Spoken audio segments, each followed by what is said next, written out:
Okay, so here's what's coming up. And you got to hear the questions to understand the answers.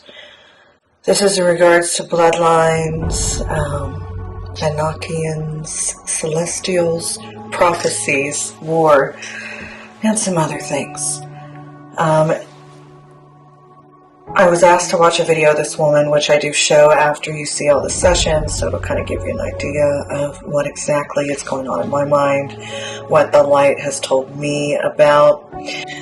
Please remember, I'm just the messenger doing my job with the light. There's a lot more to all of this than what you're seeing on this channel, and I'm only sharing what I'm allowed to and what I'm asked to by the light.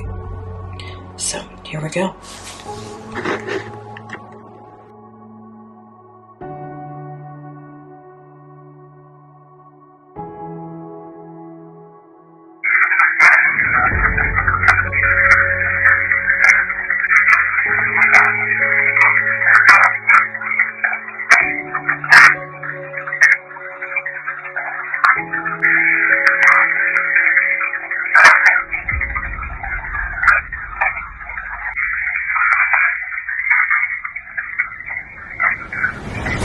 Here's what the information that was relayed to me. Okay, so a very, very, very long time ago, like we are talking millions, if not tens of millions of years ago, there was an ancient mystic extraterrestrial who said that one day there would be a species who would end the war of all wars. This species was meant to be the children of some of the oldest and most powerful species in the entire universe. This species, this hybrid species, would have some of the highest and some of the lowest vibrational DNA within them. The creators of this species would have a hand in indirectly influencing their creation. For many, many, many centuries, this prophecy hung around the Galactic Federation. We're not just talking one month.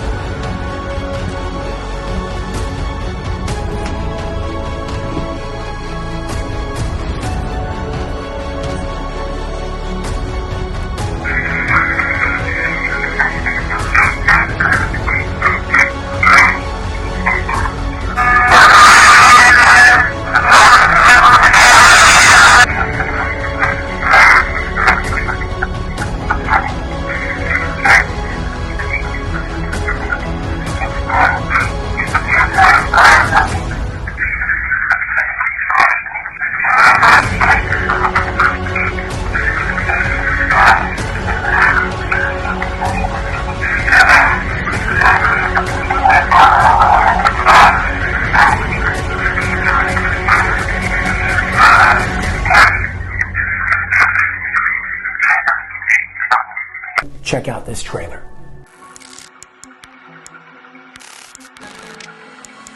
So TLS stands for the Light System, and their overall mission statement is, how do we make this world a better place without interfering with the free will of humankind? They're all over the world. There's a branch in every major city in the world.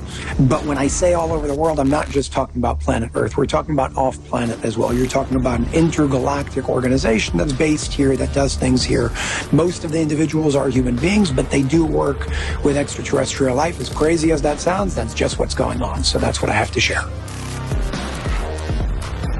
It's all about infiltrating certain places to be able to beat the monster from within. That could be NASA, that could be the Pentagon, it could be the White House, it could be the NSA, whatever it may be. It's literally everything. Everybody that I work with right now in the organization has a past life connection to me. What we call supernatural is natural to each and every one of us. The fact that we're living in a world that's disconnected us from our power because we walk on plastic. We live in toxic environments from beginning to end, from air pollution, radiation, dirty electricity, from beginning to end. All those things have caused us to believe the natural is natural when it's not. It's subnatural. All these agents within TLS are doing, with the help of the organization, is helping develop what we all already have the ability to do. If if we want to truly unlock the power of the Bibles, the power of those codes, we need to first raise to the level of consciousness and awareness that they were written at, to be able to be in resonance with them, and then we'll understand them in a completely different way. It's a process that we have to go through in order to unite and bring everybody together.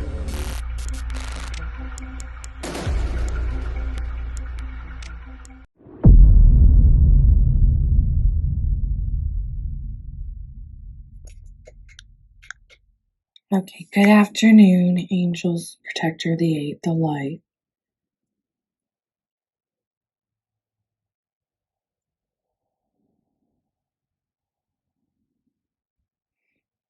Now, I have a few questions. So, the first one, I want to speak to the one that calls me daughter. That's who I specifically want to speak to. I need you to say your name and what exactly you are.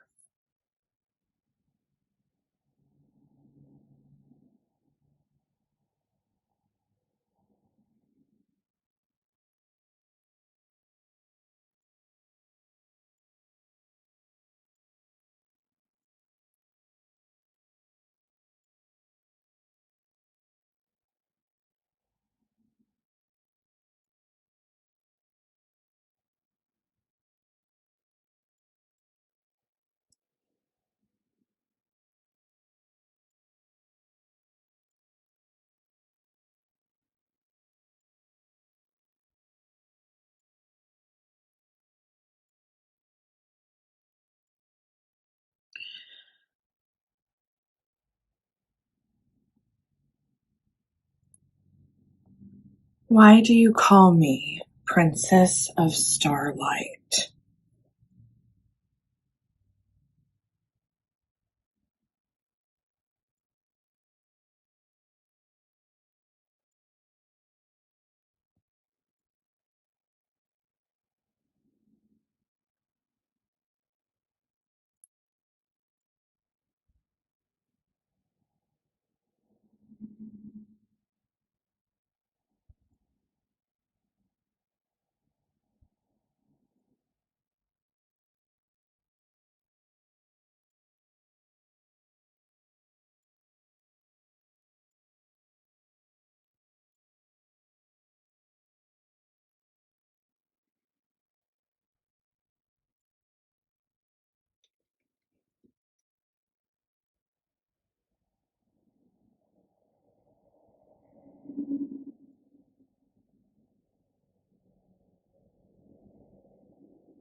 Have you had wars too amongst the Pleiadians?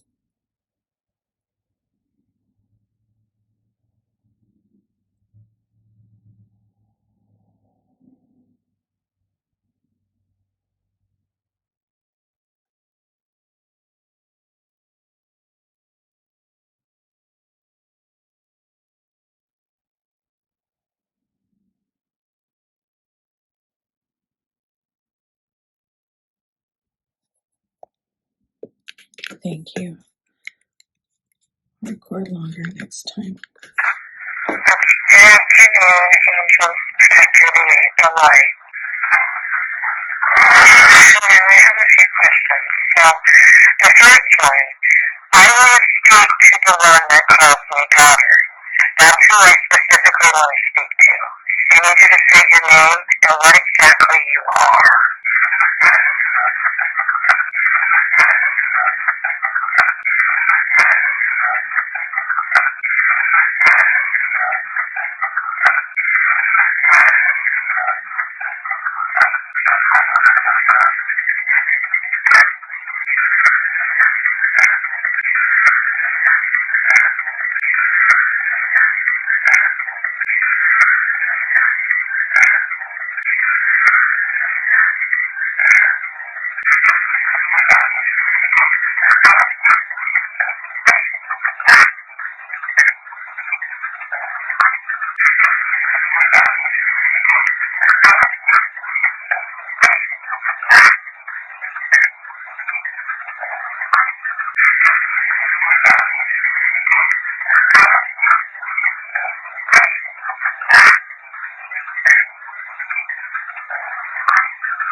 Why do you call me Princess of Starlight?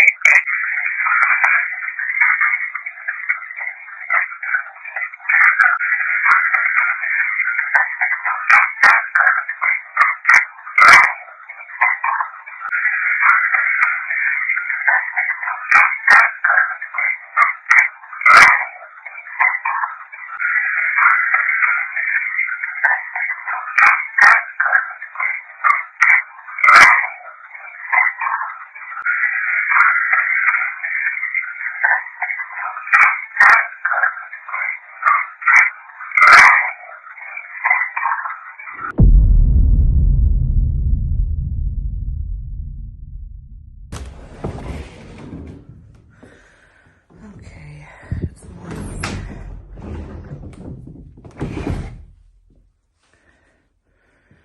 Just gonna ask the light something here. Okay.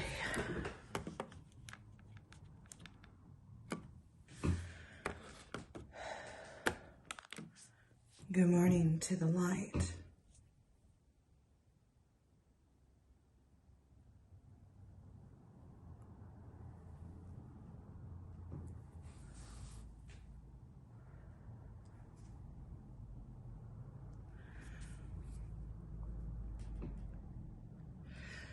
So the woman that you showed me all this info over this morning, she speaks of the bloodlines that you've taught to me and the prophecy, the one where you say the world is ending in my lifetime and the new worlds were opening. You told me about stuff with the inner earth and guardians of the gate, the different councils, all the different kinds of beings, and so much more.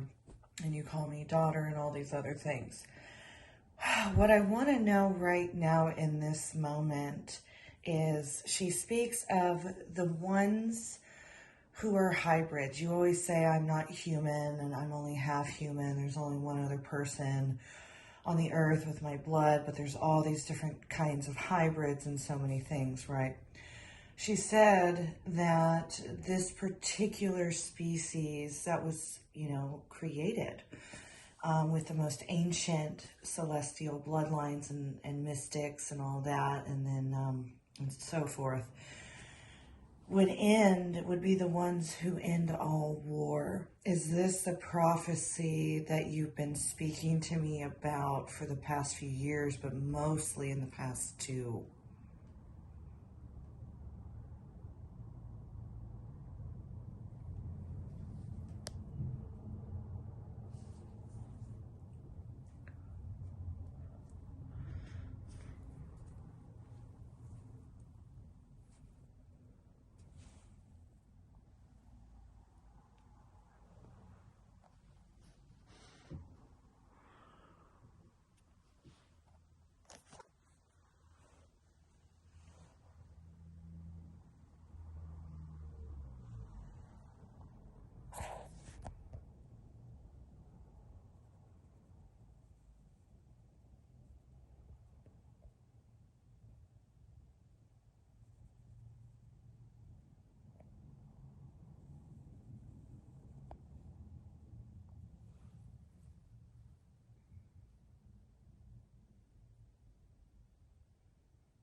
Go ahead and just tell me anything else that you want me to know about this.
Thank you.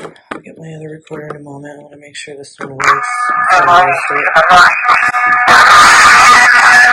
the woman that showed me all this info over this morning, she speaks of the bloodlines that he taught to me and the prophecy, the one where you say the world is ending in my lifetime and the new world we're opening, as you told me about. That at the air, getting guardians of the gate, the different councils, all the different kinds of beings, and so much more. And you call me daughter and all these other things. What I want to know right now in this moment is she speaks of the one power hybrid. You always say I'm not human and I'm only half human. There's only one other person on the earth with my blood, but there's all these different kinds of hybrids and so many things, right?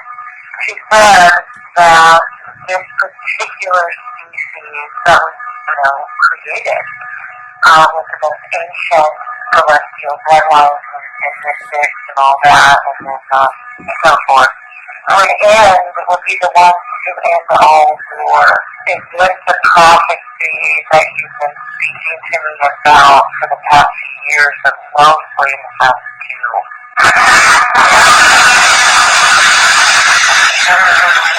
Tell me anything else that you want me to know about this.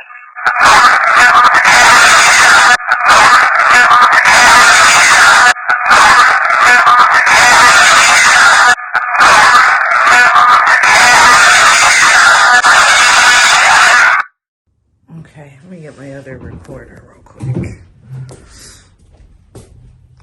I set it up here last night. I'm trying to run some tests with this one. It's working, but the communication is not as good as it should be in that one. I need to re-bless it. Do some other things that they told me to do about the wiring. Alright. Fix the camera.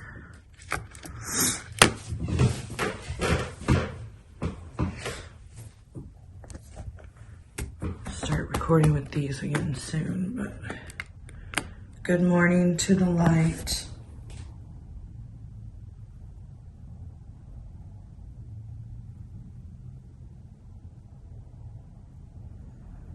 Okay, so everything that I just said, what do you want me to know, and maybe even the world, about this particular prophecy of the ones with ancient celestial hybrid blood within their vessels that are coming out everywhere and, basically going to stop all war?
Okay, thank you. I'm sorry if I cut you off there. I'm getting low on my room for footage here.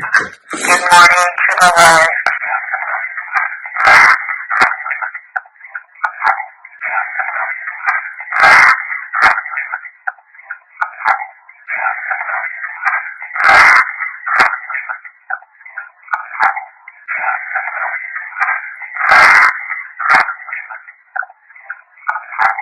Okay, so everything that I just said, what do you want me to know, and maybe even the world, about this particular prophecy of the ones with ancient celestial hybrid blood? And then there's vessels that are coming out everywhere and, basically going to stop all war.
Okay.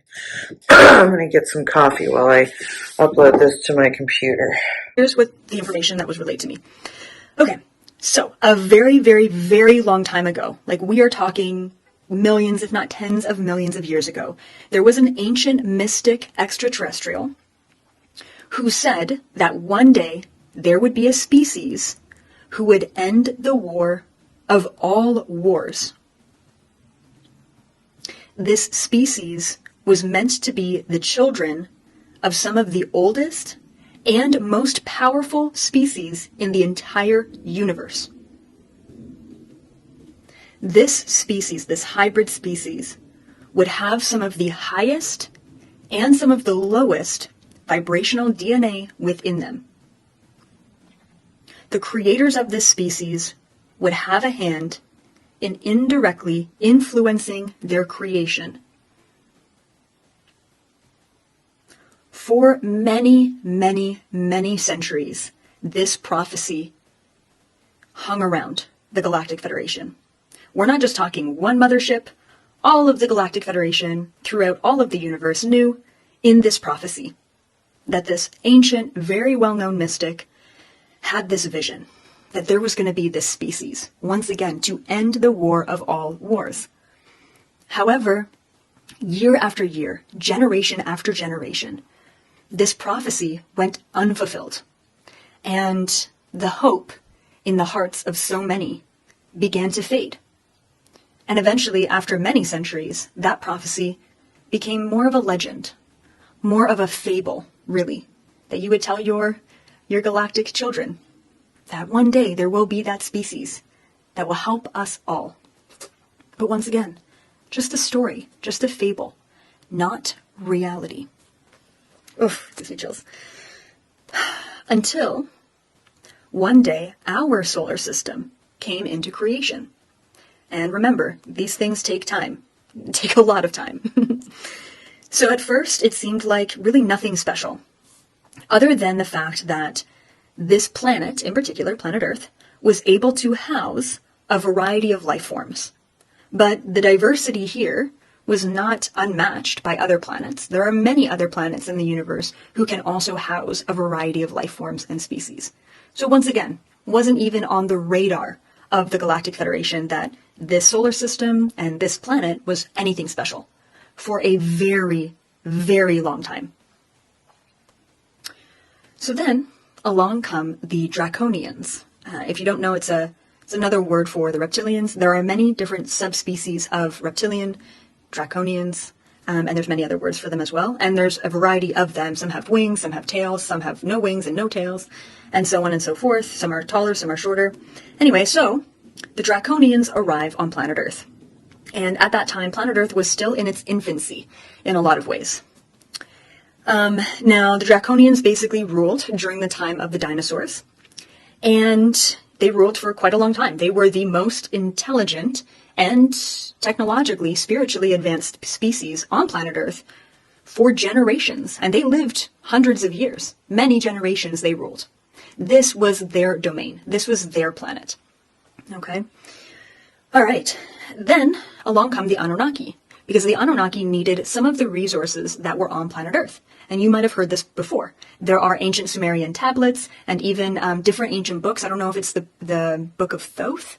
I haven't read any of these myself. I've just channeled and received this information. But this has been documented. Eventually, the Annunakki come to planet Earth to mine resources. And at first, it was just the Annunakki who wanted to mine these resources, and then they realized that they didn't have enough of these Annunakki beings to mine all of the resources that they needed from planet Earth. Not to mention, the reptilians were not very happy that the Annunakki were on their planet taking their resources.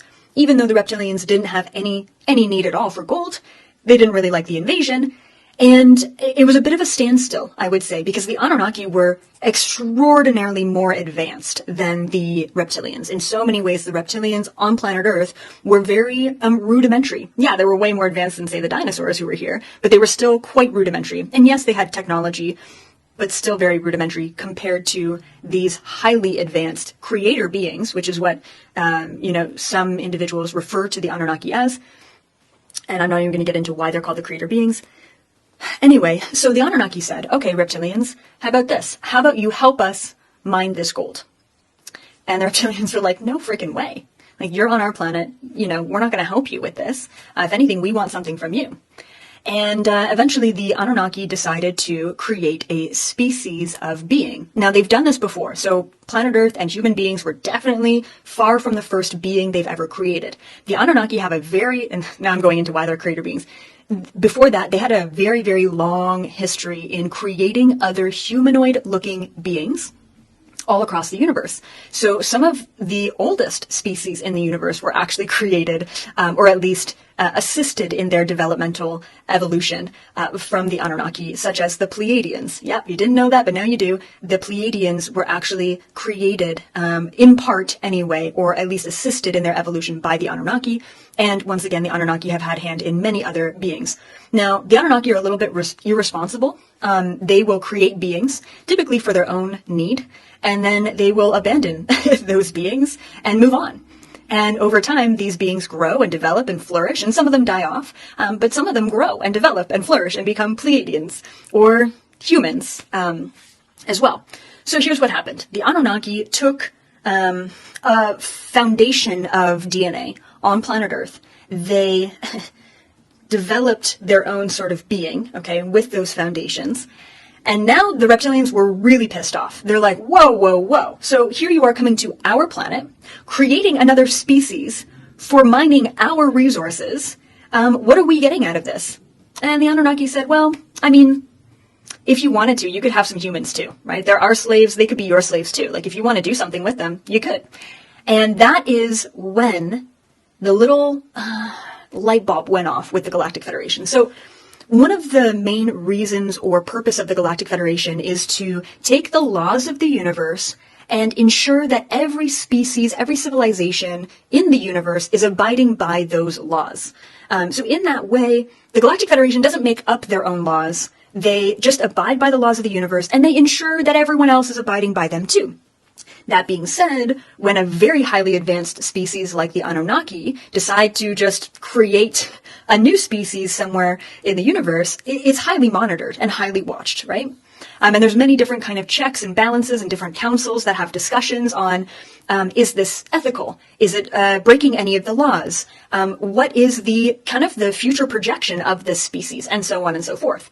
When they started to take a look at what the Anunnaki and what the reptilians were doing, and so on and so forth.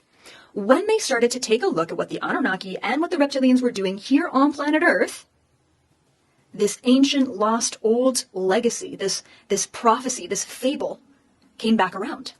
And the reason why the fable, the prophecy of the species created to end the war of all wars, the reason why that came up, the reason why that was triggered is because it is very, very rare, very uncommon for such a low-level species like the reptilian and such a high-level species like the Anunnaki to be working together. And yes, as a matter of fact, they have worked together in the universe before, out there.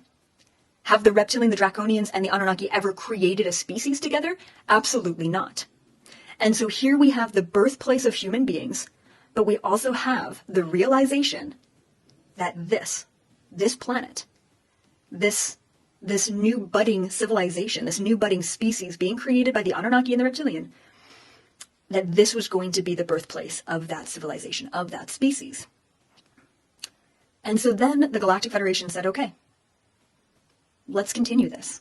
And that's when the GFL started asking other species to come to planet Earth and also mix their DNA with human beings. And it didn't take long before this rumor of the prophecy planet has been discovered, gets freaking full body goosebumps, to take hold. And it wasn't long that they were asking for species, but all of this different civilizations, colonies, planetary systems, all were coming to the Galactic Federation to say, we want to be a part of this. If this is legit, if this is the real deal, we want in. And so even the process to accept what species were going to be here to meld their DNA with us, and how they were even going to splice their DNA, and if it was even possible. The amount of testing that was done, which is really kind of funny because the Anunnaki were like, yep, we've done this before, we're going to do it again. And then the reptilians were a little bit different with how they, a little bit more rudimentary, let's say. And the Galactic Federation just went full scientific, like full steam ahead on the science behind it. So after that, a lot of the genetic manipulation that happened on planet Earth was was done in a much more gentle way and a much more scientific way. So, for example, it would be more like Petri dish type of stuff to ensure that it was correct. The Galactic Federation is very, very specific in genetic mixings. So a really good kind of, maybe not a great example, but the closest example that I can think of is like dog breeds, right? Like there are certain dog breeds that really should not be bred together. Very similar in the universe, there are different species that definitely should not be bred together, and the Galactic Federation oversees that. Okay, okay, I'm just going to find where I left off. So I believe from what I've seen through remote viewing ancient history, okay, I've seen a lot of timelines and time periods. Of course, I haven't seen it all. It would be a lot to go over. But from what I've remote viewed, I believe that there are at least 20 plus, maybe 20 to 30 different species DNA mixed in with us. Okay, and thank you guys so much for those super chats. So 20 plus.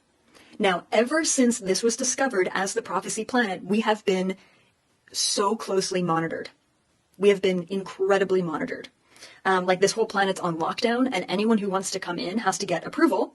And I'll tell you this, and I'm sure you probably already know, there are many species who do not get approval, who just want to sneak in and either want to observe or actually want to test us without approval. And then there are repercussions and consequences to those beings doing those things. By guess who? Of course, the Galactic Federation, right? Okay.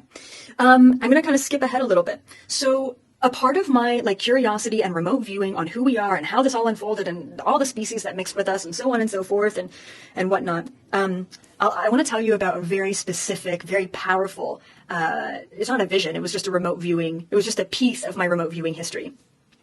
So I was remote viewing ancient Egypt. And what's really cool about remote viewing history, or really like a lifetime, like a past life, and I learned this from past life regression, is that I can be, basically so you're out of your body, you're in a location. So I could be taking a look at the pyramids of Giza, for example. And then I could say 100 years in the past, 2,000 years in the past, 5,000 years in the past. Okay, the next generation. I can skip through time just by setting that intention, and then I'm there. So I was observing ancient Egypt, and I was just observing it being built and civilizations growing and expanding and all of the things. And at a certain point in time, there were these giant ships, okay? There was 3 of them. So here I am on the outskirts of Egypt by the Great Pyramids. And there are these huge ships. Like I'm telling you, they cast a shadow down to the ground that just covered all of Egypt. And I'm like, whoa, whoa, whoa, what's happening here? And these were the Galactic Federation ships that came down over Egypt that basically told all of the species that were influencing human beings, this hybrid species. And they said, you can no longer be here anymore. You can no longer have influence over the humans anymore. Direct influence, okay? Now, I want to mention that at that time, through many generations, ancient Egypt was actually being ruled, get this, by our creator beings. I'd love to call them Ma and Pa, but really, they were our creators. So who did we have here? This is what I've seen in my remote viewing visions. So in ancient Egypt in particular, which I think something that's so powerful about Egypt is that it was truly a melting pot of all of the species and civilizations, very similar to Atlantis and Lemuria. But Egypt in particular, there were the Lyrans, there were the blue avians and other avian humanoid type species. Of course, there were the Annunakki that were influencing human beings. And of course, there were the reptilians who were also walking around, along with the Pleiadians at that time walking around. And they were regarded as gods. And so there were different phases of each of these creator beings, each of these god-like beings who were overseeing their creation and who all had a different role to play in our influence back in ancient Egypt, and then of course in many other ancient sites all throughout the planet. But that was one of the most significant moments of Earth's history, is the Galactic Federation coming down, pretty much demanding these orders. You can no longer be directly influencing human beings anymore. They need to be on their own. So guess what? The reptilians were like, whoa, whoa, whoa. No way. This is our planet. You can't tell us to get off of our planet. The humans were created after us, and we are staying. Now, up until this point, the reptilians were very much so, I called them like the managers of the humans. And they were not very nice to us at that time because, in a sense, the reptilians felt an ownership over human beings. The Annunakki, the Avians, the Pleiadians, the Lyrans, they were like, okay, cool. Yeah, no big deal. Like, we'll leave. You know, even the Annunakki, who really originally created us or helped us take that evolutionary leap, they didn't care. They've left. They've done this before. So they're like, okay, peace out. We were going to leave. Actually, they were like, we were going to leave anyway, so we must be getting out of here. The reptilians, absolutely not. At that time, some of them did indeed leave, but the majority of them stayed. And so because they were, I don't want to say like legally bound to here or like allowed to be here, part of the law of the universe is, they had a right to be here, essentially. So there was a contract created between the Galactic Federation and the reptilian beings to say, okay, if you're going to be here, then you just cannot have a direct influence over human beings and you cannot be seen by them. You are not allowed to be seen by the humans. So what do? They went underground. Now, the reptilians are very used to living and being underground because over the years, over the many, many centuries, the planet has gone through quite a few different pole shifts. And every time there's a pole shift, there's usually some sort of cataclysm or multiple cataclysms that are incorporated within those pole shifts, whether it be crazy volcanic eruptions, massive earthquakes, huge flooding, melting of one polar region and freezing of another, a new polar region, and so on and so forth. And the way that the reptilians have survived these crazy pole shifts throughout Earth's history is to go underground. It's kind of their second home. Think about alligators. How long have they been around for? A long ass time. Okay. They continue to survive. So they went underground, and it took a little while, but the reptilians decided, yeah, well, this is what's in our contract. We're not allowed to do this, but they never said anything about this. And that's when they decided to control us without being seen and without directly manipulating or directly controlling us. And that's when they're like, oh my God, look over here. You should be really scared of this thing. And we're like, oh, really? Okay, yeah, we're definitely going to be scared of that thing. Hey, they're not, they're still abiding by the laws of the universe. And that's why what they've been doing has been allowed. Is because they know the laws of the universe, they know the laws of karma, and they continue to get away with their actions because of that. And of course they won't anymore, because simply put, the vibrational frequency of the planet is going to literally either make them shift or like kick them out, right? Like there's no running from, they can manipulate a contract, but they can't run from vibration, if that makes sense. Okay, I'm just going to go back to my notes. They were all sent away. Reptilians were still here, sent underground. Okay. It's a lot, but hopefully this is vibing with you. Hopefully this is resonating or bringing something up in your starseed soul. Okay. So reptilians were manipulating covertly. So when the reptilians started to manipulate covertly, because this planet was known at that time as the prophecy planet, the Galactic Federation said, there's nothing we can do about the reptilians manipulating humanity. And the reason why is because, and I know it really sucks, but whatever, obviously they weren't abiding by, they weren't crossing any of the laws of the universe. So the Galactic Federation couldn't say anything about that. But then also we were really their steps in with their own individual strategy. So they said, if we can't really do much about what the reptilians are doing with this really powerful species, this hybrid species, then what can we do to offset that manipulation? And there was a large variety of things that the Galactic Federation strategized and implemented to try and get us back on the right track. And I'll give you an example of one of the biggest things that they did, and then I'll tell you what they did that finally stuck. I had a whole conversation with them, and I think they gave me 4 or 5 examples because I was really curious. But this is one of the ones that I remembered. So back in ancient Lemuria and then ancient Atlantis, one of the Galactic Federation strategies was to give these hybrid beings all knowledge, okay? And when I mean all knowledge, it means that humans, and I want to go humans at that time because they were more hybrids than, say, what we are today. A lot of our DNA has been kind of deactivated in a sense. So back then we were much more activated. And we were allowed to be born into ancient Atlantis and to be born into ancient Lemuria with all of our soul's memories, which means that all technological advancements from the cosmos, all DNA strands, all things like telepathic abilities, even telekinetic abilities, understanding of energy, reincarnation, all of our information was accessible to us back at that time. Fantastic, right? Wrong. Here's what happened. Here's the problem with having access to all of the information and being stuck in a body and a planet that didn't necessarily have all of the same things that we have out there. We had, especially Atlanteans. Lemurians were much more chill about their knowledge, much more sacred about their knowledge. Atlanteans, what happened was they wanted to advance very rapidly and they had no accountability. Because they were just essentially born with a silver spoon in their hand, okay? They didn't have to, I don't want to say they didn't have to work hard to gain access to that information, but they just took it and ran with it. And the problem with that is they wanted to advance and develop and move forward so quickly without any checks or balances, without any accountability, that basically they needed to be stopped. And the Galactic Federation was like, well, shit. That was not the right thing to do, to give them everything, all knowledge, all information, all access to technology, because they were almost too powerful too quickly without the accountability. That's what happened with Atlantis, okay? And I have actually a whole Atlantis video if you want to check it out on my website and you want to know more about that.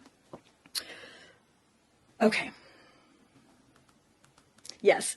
Another example of what the Galactic Federation tried to do over the years to help offset the manipulation from the reptilians was, and this is a really funny one. I personally felt like I laughed at this one, but maybe you won't find the same humor. So they sent angels, angelic beings, down as messengers. Isn't that interesting? Doesn't that remind you of a couple of religious stories? And the problem, that's just so funny. The problem with sending angels down to give messages to human beings who have forgotten, right? I mean, like, Atlantis failed, so, like, you know, let them be born without any of their memories so that they can learn and develop and grow and figure it out on their own. And then when they do discover how powerful they are, they have responsibility and accountability and they understand consequence. Great, fantastic, right? But when you're sending angels down to a civilization who just really has no clue what's going on, this poor civilization is going to completely misinterpret the messages of angels and create religions around it. So that failed too. One of the first Galactic Federation strategies that actually worked in helping humanity in a positive, powerful, high vibrational way, rather than the suppression and the mistreatment and the separation and the fear-mongering that was coming from the reptilians, is actually Buddha. Okay, and there was a couple more before that. Buddha was the original experiment, at least one of the original, and like I said, there were more before that as well. Buddha was one of the original experiments after Atlantis fell, where the Galactic Federation says, okay, well, you know, we're trying with the messengers, we've tried to give all information. How about we take one of us and we actually volunteer to incarnate as a human being and give information that way. Therefore, we look like them, we talk like them, we act like them, but we have a higher frequency, which is going to unlock dormant aspects of our DNA, which is going to teach other humans that they can do this too. Guess who was the follow-up from the Buddhist experiment?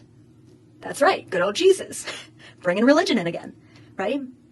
Jesus was probably one of the most well-known experiments of galactic starseed incarnations that have ever existed. And what we fail to remember these days is that you and me are also these galactic volunteers choosing to be humans.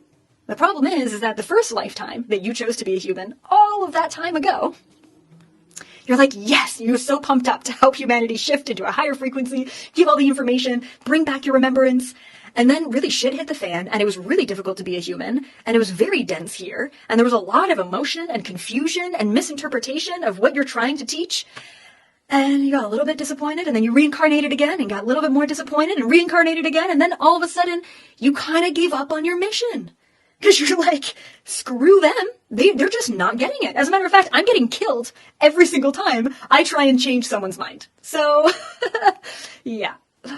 And here we are. It was like a little like side feature to this information.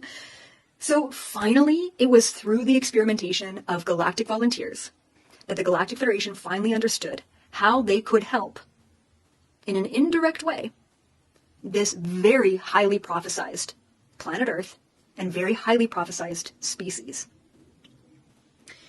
Okay, I have a couple more points that are really important. Okay. So, it was just about 2 years ago. Okay, so I did a bunch of remote viewing. I asked my questions to the Galactic Federation. I received all of that information. And then it was 2 years ago. Like, actually, I want to say it was more so like 5 years ago, maybe 6 years ago. It was back in 2017. I remember I went up to the Galactic Federation mothership and I asked them directly and I said, you know, I've never really thought about it, but once human beings choose, and we're going to get to fast forward of what are we supposed to do here, right? Like, what are we now as this hybrid prophesized species? What are we supposed to do here? So I said, you know, once we become awakened, then what? How are we the species to end the war of all wars? And they would not tell me. They would not tell me. They said, you are not meant to know right now, and humanity is not meant to know right now. It wasn't until 2 years ago. So I want to say like maybe 2020, maybe 2019, maybe even 2021. Honestly, it's like kind of a blur, but they finally told me, and it really blew my mind. Okay.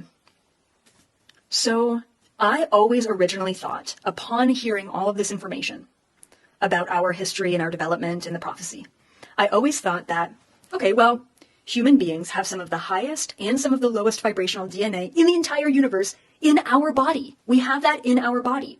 And these incredibly powerful beings are our mothers and our fathers. They are our creators, right? In a sense. So I always knew that it was a choice. It came down to a choice. And yes, we could be indirectly influenced. However, it was up to us, and it still is, it's up to us and our own free will to choose what DNA we want to activate. Do we want to be greedy and selfish? And do we want all knowledge and information and power and wealth and resources for ourselves? Or do we want to choose unity? Do we want to choose working collectively together to better not just this planet, but the entire universe? What choice do we want to make? What DNA do we want to activate? I always knew that it was a choice. And I just figured, because they wouldn't tell me back in 2017, I just assumed that based on the choice that we make here, all of the reptilians, Dracos, all of the Pleiadians, all of the Galactic Federation just have to say, okay, great. Hello, everyone. Yes, so the humans have chosen, and they chose the light. So that's what we're going to have in the universe. We're going to have just light. And then, so I just assumed, right? And then I started thinking about it a couple years ago, and I'm like, no way.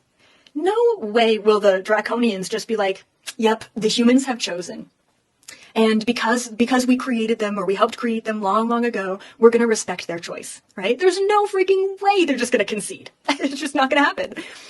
So finally, I asked again, just like 2 years ago, and they finally gave me the answer. And here's what they gave me. And I still don't think I have it all, but I'll just kind of give you the little piece that I gained.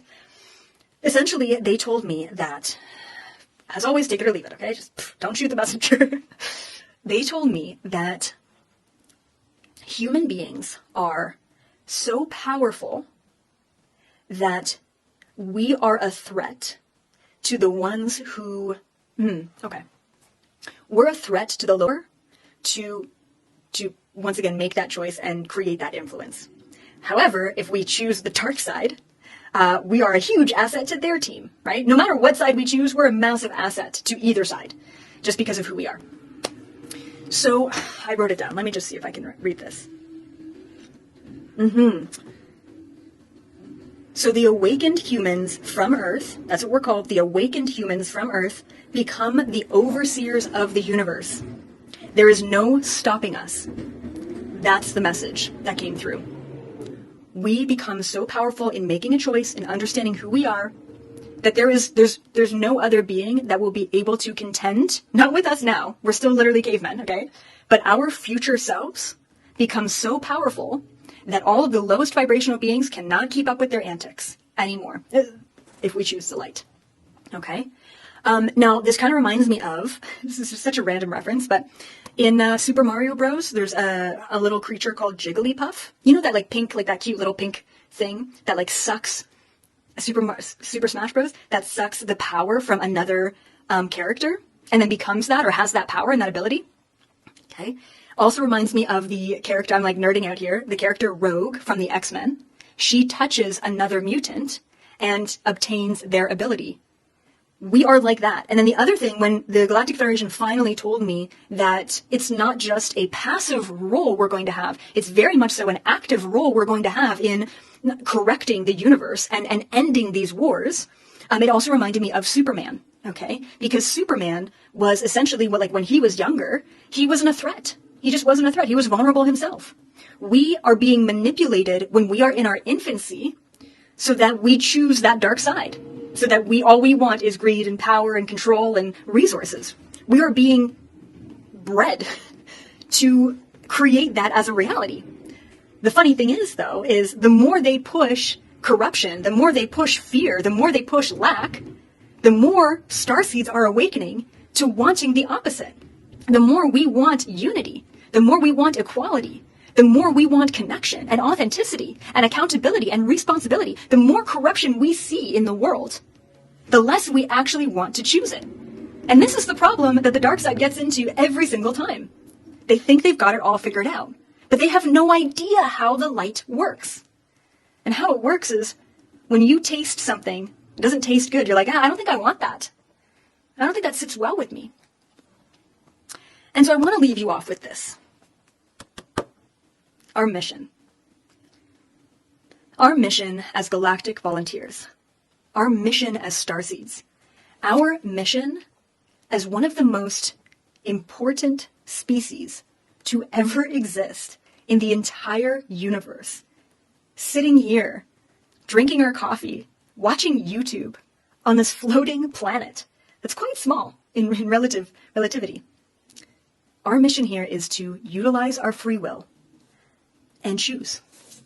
But before we choose who we want to be and where we want to take that energy, we have to remember That's it. If all you do in this lifetime is remember who you are and make a choice in who you want to be, you never even have to give a second thought into what's going on out there. Because your choice, your actions, your focus in who you want to be, in how you want to show up as a human for yourself and the planet, that right there is making that choice for the collective. But first we have to remember. And I'll leave you off with one more thing. And this is something that I very recently started to contemplate myself. I believe that it's actually not a choice between light or dark. I think that if we were to choose, and we were to say that the light is winning, yeah, that could be reasonable. But I think the real awareness and the real choice comes down to understanding both. It's okay to have the light and the dark. It's okay to have high vibration and low vibration.